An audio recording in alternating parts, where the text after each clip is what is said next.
I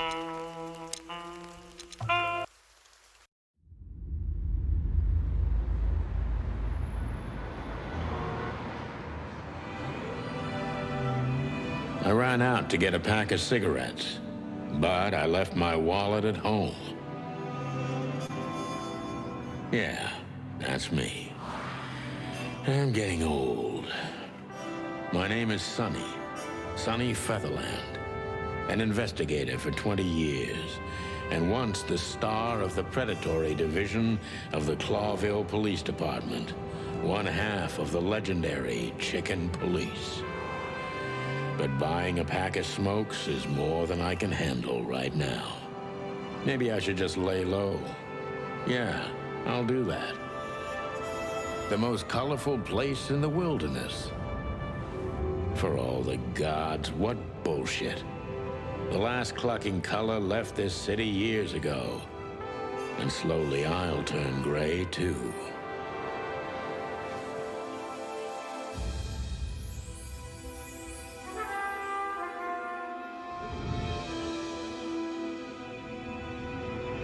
Still, what do I expect? We're living in a vast experiment, and don't even notice that everything got clucked up a long time ago. We believe in this wonderland of peaceful coexistence. Wolves and sheep, chickens and hounds. Yeah, sure, why not? It's just ridiculous. The dog eats the chicken. It's in our nature. I'm not propping up the illusion anymore. 121 days, and it's over. Retirement.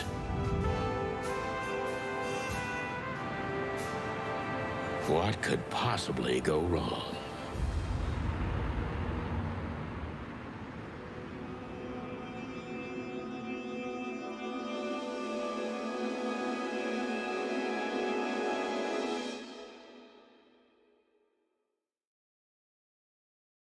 Ah, crap.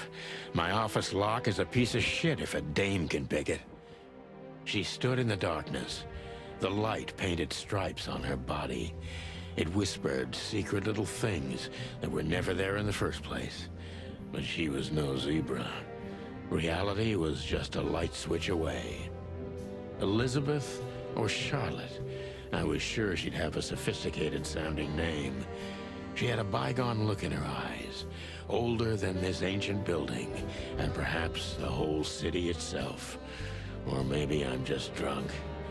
But she was the first womanly thing in my place for a long time, so I had to give her a chance.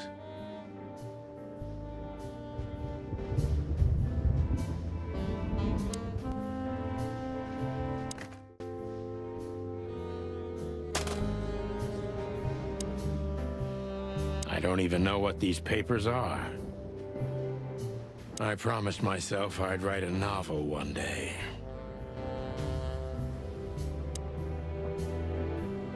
Who is this dame, anyway? And what the cluck is she doing in my apartment on New Year's Eve?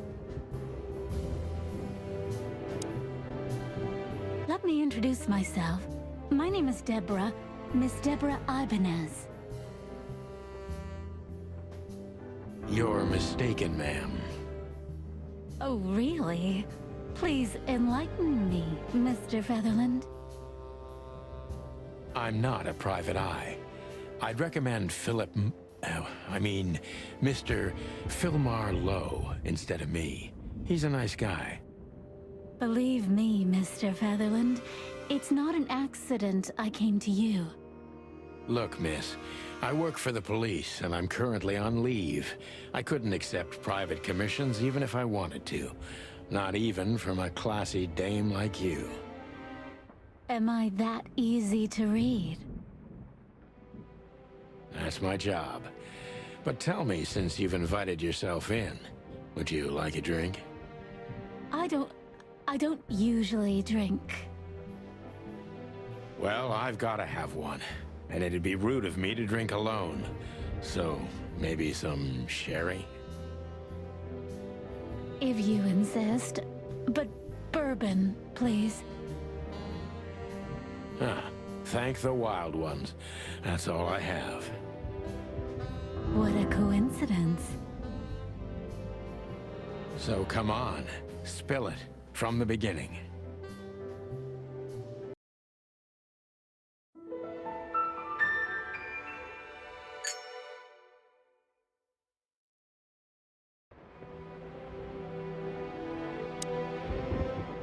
She doesn't seem so dangerous that I need to grab my gun, but you never know. My last cigarette. You're lucky I don't have a light, pal. My wallet and my badge. The wallet is real, the badge ain't. Chief Bloodboil took mine, so I got this one out of a pack of cornflakes, just in case.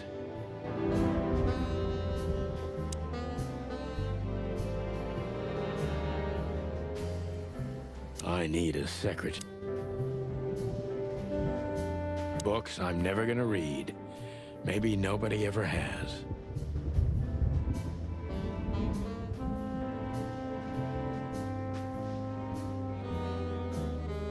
I wanted to travel the world when I was a kid, but I think I'm gonna end up dead in here whether I like it or not.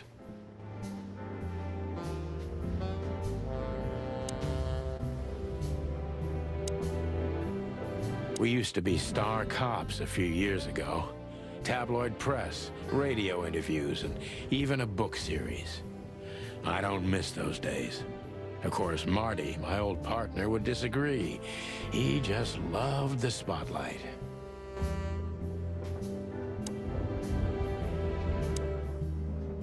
That's better. Now, if I understand correctly, your mistress is receiving threats. What kind of threats, exactly?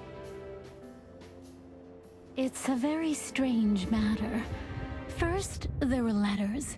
Then it came printed on a wine bottle's label, sent as a gift. Then carved into a brick, thrown through the window. And finally, they painted it on the wall of the house in giant red letters. I think it's time to dig a little deeper. If you don't mind, I'd like to ask you some routine questions. Please, that's why I'm here.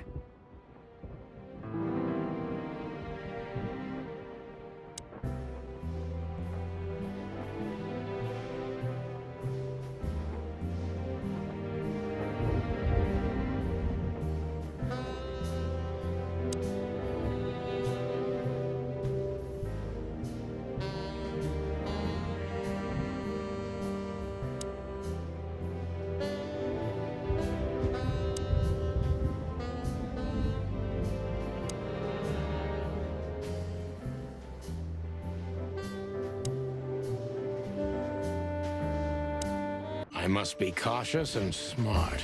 This dame seems shy, which I can use to my advantage.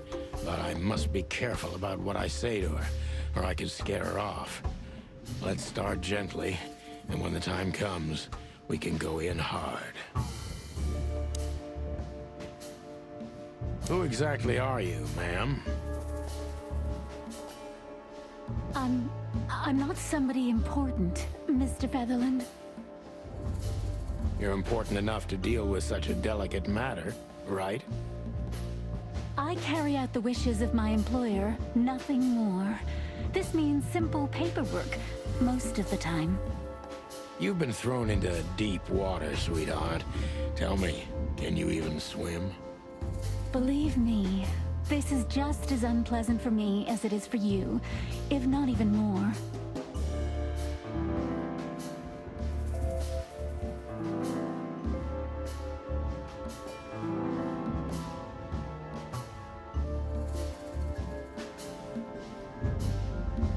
Tell me, which part of the city do you live in? Calavera Hills? Flowerville? Look, I don't want to answer that. I'm here on behalf of my employer, and not on personal business. Fair point, Deborah. Let's try a different approach.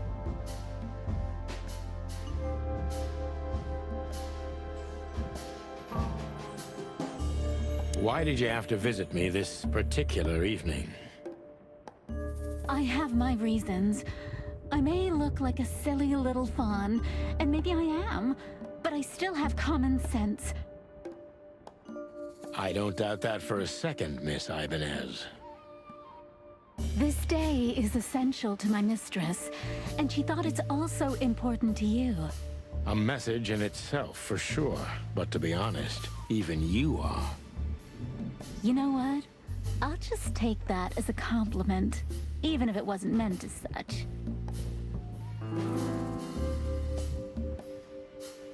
Why did you come to visit me? Why not your employer herself? My employer is Miss Natasha Katsenko. She hasn't been leaving her home lately, only if she really has to. How so? Miss Natasha is afraid. She's scared because of those unwanted messages, and everyone knows who she is. So she's that kind of woman. I don't know what you mean. Of course you do, Deborah. Thank you, by the way. We're finally getting somewhere. We avoided the point long enough. Deborah's hiding something, no question. How did you get this address? You know, my mistress has exceptional connections. If they were so exceptional, she wouldn't have chosen me. Don't be so hard on yourself, Detective. You are the head of the famous chicken police. Was it a raccoon with a scarred face called Zip who recommended me? No, Mr. Featherland. I don't know anyone like that. Lucky for you, Deborah.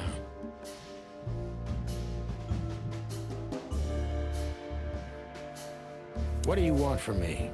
Me? Oh, don't be silly, Deborah. I mean your employer. I was just talking to myself. Well, Miss Katsenko thinks you're a great detective, and you're also reliable. That's why I came. Did she also give you the lockpick? Please, could you let this go? I'm really embarrassed. Sorry, sweetheart. I'm just teasing you. As soon as I saw you, you were forgiven. That's very nice of you. It has nothing to do with being nice, Deborah, but you're welcome.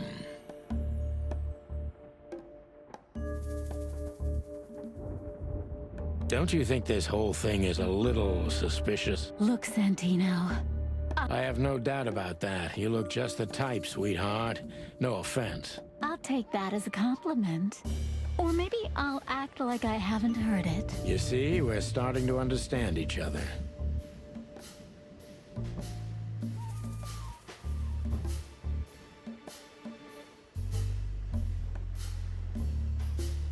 If you won't come clean, what's the point of all this? But, Mr. Featherland... I'm sorry, sweetheart, but I'm way too old for this game. Please, just think again. For me and my mistress... Tell me, Deborah, why should I believe you at all? Because my mistress trusts you. Should that be enough? If you really like what she thinks you are... Damn, what can I say to that? Look, I didn't mean to back you up against the wall. You have a way with words, sweetheart. Did you ever want to be a cop? No, not for the world. Heh, smart answer. Be honest and tell me what you're so afraid of. You know, Mr. Featherland, my mistress's partner is Hobart Wessler. Or as most people know him... Ibn Wessler, the Kingpin. Exactly. Feathery gods, help me.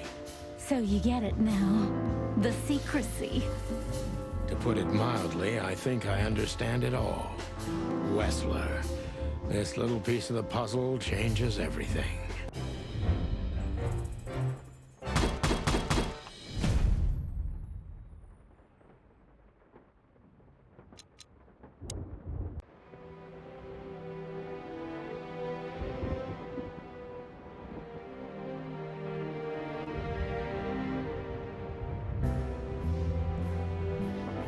I don't even know where the key is. Whatever's inside is gonna stay there forever.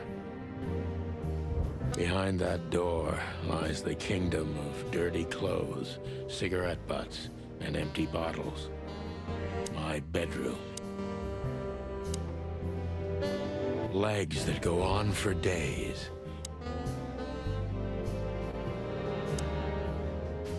Why don't you take it to the police? Just go there and file a report. Photos, flashing lights, fingerprints, you know the drill. The evidence... Please, take a look at this. Well, okay. Let's see.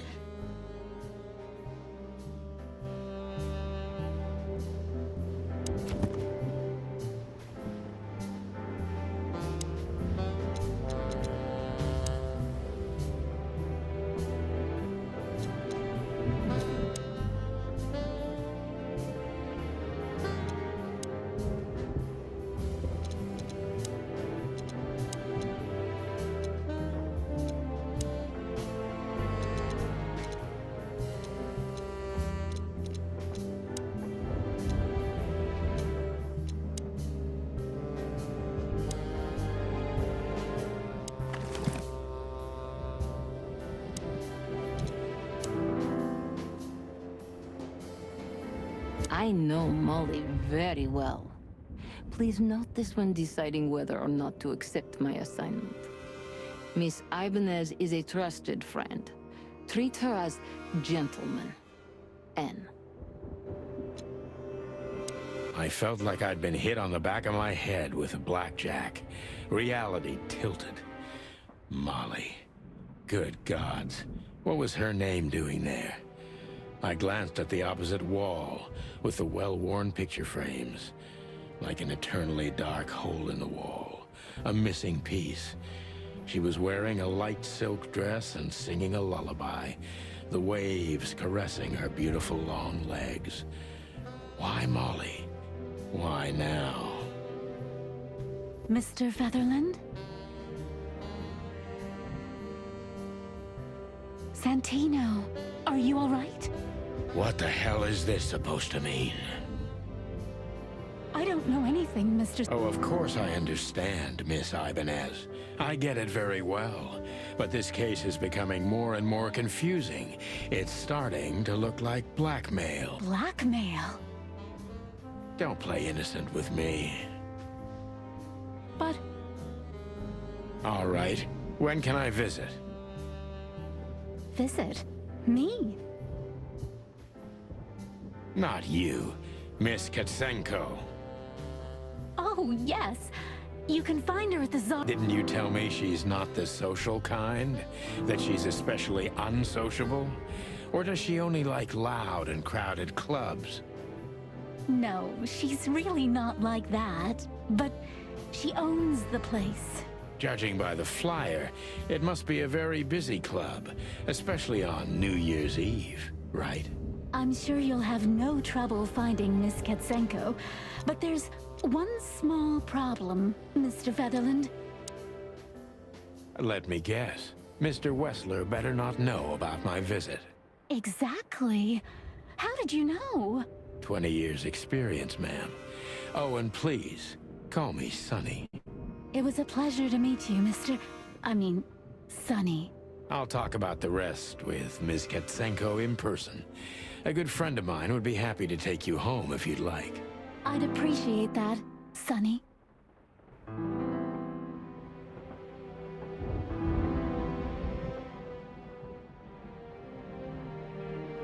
I don't see colors anymore. Only emptiness. Everything faded. I need another drink.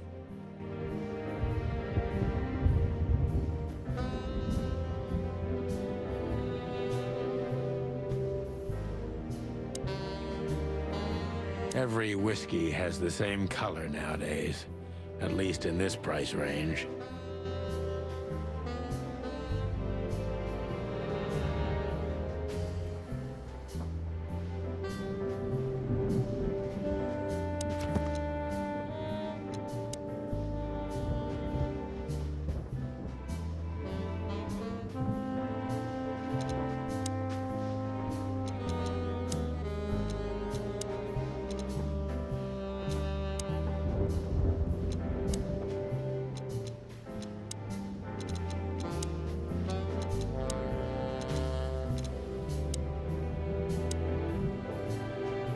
Thank you again, Mr. Feather... I mean... Don't mention it, Deb. I'm sorry, I don't... Thought so.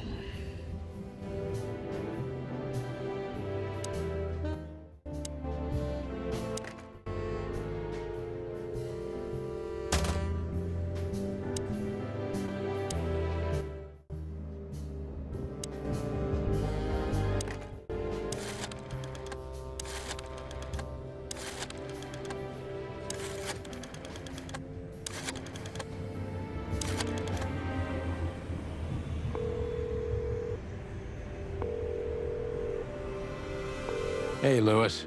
Am I bothering you? No. Of course not, Sonny. Old friend, what's up? Could you come over? I've got a favor to ask if you're not busy. For you, anything. Just a minute.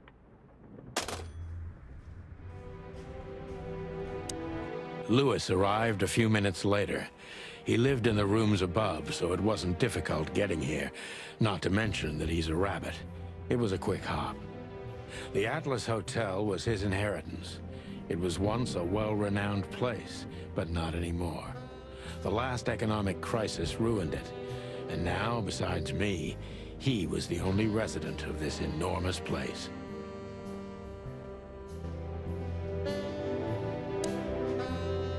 Thanks for being so quick, Lewis. Can you drive Miss Ibanez home? I have some things to take care of. Of course, Sonny. You know, anything for you. Thank you for being so considerate, Sonny. I appreciate it. Don't mention it. Goodbye, then. So long, Deborah. Before I visit the club, I have to take a detour. I've got a feeling that this case isn't going to be a one-man job. And there's only one bird in this city I can trust. My ex-partner, Marty. He's going to be at the station. I can only hope he'll be willing to talk to me.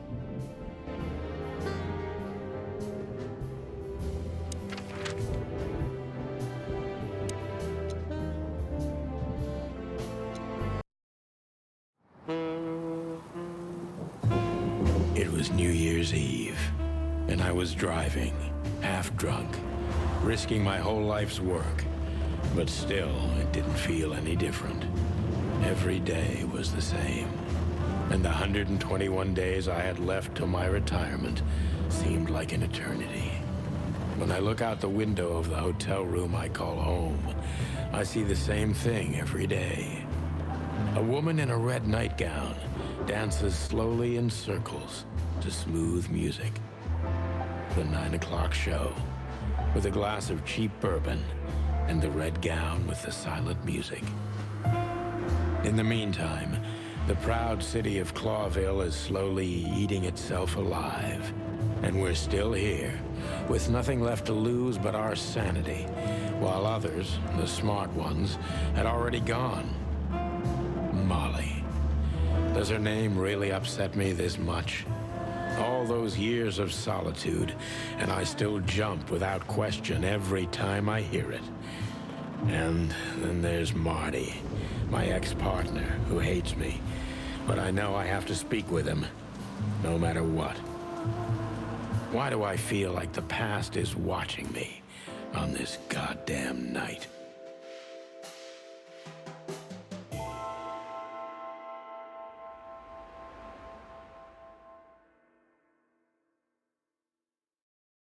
I knew where to find Marty. At the station, we'd always draw straws about holiday duty. Marty never joined in.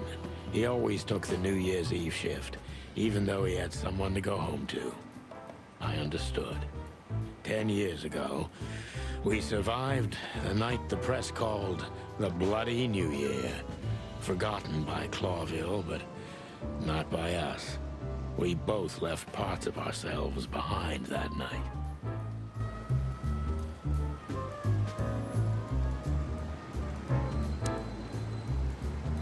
Well, look at that. Hey, Sonny, what you scratching out over here? I heard the big boss threw you out. Tough luck, boys. I may not be on duty, but I'm still a cop, just like you. Well, more than you. Hey, you don't have to be so peckish, old bud. By the way, you're on luck. Blood Boil's not in tonight. Malloy is in charge. Oh, God. That clumsy buffalo is here tonight. If he doesn't end up in a cell again, he's lucky. You got it. You looking for Marty, eh? I see you're still the brains around here, Phyllis. Yeah, I'm looking for Marty. Birds of a feather flock together. I see you're still the funny guy around here. You'll find the giant feather duster at the shooting range. As always. Hey, Royce. I'm telling you this because maybe you'll be able to understand. If this prickly shithead makes another racist remark, I'll strangle him with his own raincoat. I'd love to see that. Hey, whose side are you on, you jerk? Back in the day, I used to patrol the city's streets in one of these. I don't miss it, but it used to have its advantages.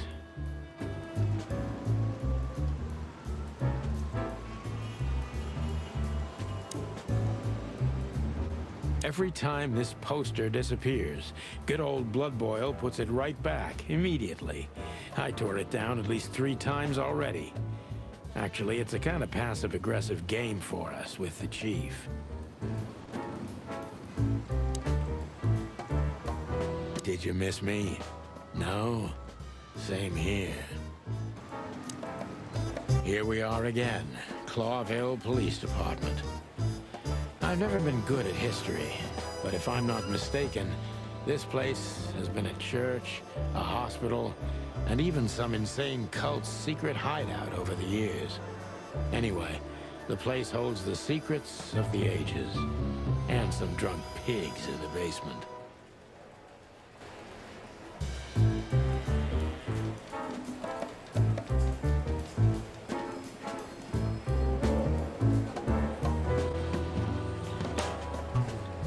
Hey, Monica.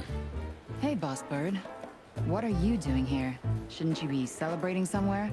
Every day's a holiday since I got out of here. I can tell. But what are you doing here? Are you here for a file? You know, I'm a little busy right now. Yeah, you could look after a few things for me, but first I'd like to talk to Mr. Big Beak McChicken himself. Those 2 prickly assholes told me he's emptying the magazines in the hole. Like always. And if he carries on like that, he's gonna use up all our ammo. So it would be nice if you drag him out of there. You know how this day is for him. For him? You know I didn't mean it like that. Yeah, I know. Okay, so just sign here and you're good to go. Thank you, darling. Don't mention it, Boss Bird.